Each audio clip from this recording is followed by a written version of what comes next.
How to fix emergency call only, no service, no SIM card problem on Android. So if you want to fix the emergency call only, no service, no SIM card problem on your Android, then what you need to do is you can simply turn on your airplane mode. So first turn on the airplane mode for 10 seconds.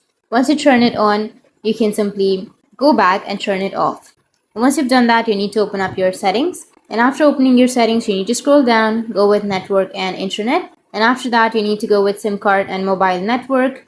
Go with your SIM that you are using in which you are facing the problem. And after that, you need to go with preferred network type. And here you need to choose 2G and then tap on preferred network type again and tap on 4G. Once you've done that, now you need to go back and your problem might be fixed. But if that doesn't fix your problem, then you need to go back, go with the search, and under settings, you need to search for reset.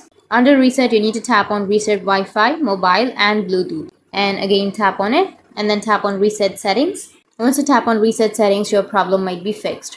Once you've done that, now you need to restart your device, and after restarting, if that still doesn't fix your problem, then you can simply remove the SIM tool kit, and you can again insert your SIM card, and your problem will be fixed. So that's how you can fix your emergency call only, no service, no SIM card problem on your Android. And if you have any questions, feel free to comment below. Thanks for watching.